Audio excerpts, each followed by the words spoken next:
ఇక ఏపీలో సీఎం చంద్రబాబు చాలా సీరియస్ అయ్యారు. అధికారులపైన మంత్రులు అధికారులతోటి సమీక్షలో చాలా కీలక సూచనలు కూడా చేశారు.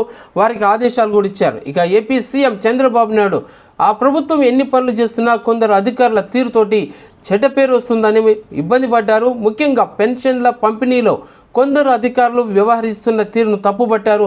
అలాంటి వాళ్ళ ప్రవర్తన మార్చుకోవాలని సూచించారు. ఇక ఫైళ్ల క్లియరెన్స్ విషయంలోనూ అధికారులు స్పీడ్ పెంచాలని ఆదేశించారు. సీఎం చంద్రబాబు ప్రజల బాధలను ఓపికతో వినాలని, సేవకులం అనే భావనతో పనిచేయాలన్నారు. టెక్నాలజీని అనుసంధానం చేసుకుంటూ అధికారులు పనిచేయాలని సీఎం చంద్రబాబు వాట్సాప్ గవర్నెన్స్పై రివ్యూ కూడా నిర్వహించారు. ఇక వారం రోజుల్లో వాట్సాప్ గవర్నెన్స్ ద్వారా 2.64 లక్షల లావాదేవీలు జరిగాయన్నారు. త్వరలో వాట్సాప్ గవర్నెన్స్లోకి టీటీడీ రైల్వే సేవలు కూడా అందిస్తామని చంద్రబాబు అన్న మాటలు. యూజర్ ఫ్రెండ్లీగా వాట్సాప్ గవర్నెన్స్ సేవలు ఉంటాయన్నారు.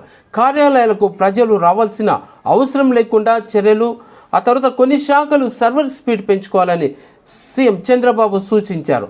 ఇక ఫైళ్లన్నింటినీ వేగంగా క్లియర్ చేయాలని, కొన్ని శాఖల అధికారులకు డైరెక్షన్ ఇవ్వటమే కాకుండా శివరాత్రి సందర్భంగా భక్తులకు ఎక్కడ శ్రీశైలంలో గుడితో సహా ఏ దేవాలయంలోనూ ఇబ్బందులు కలగకుండా చూసుకోవాలని చెప్పేసి ఆయన సూచించారు.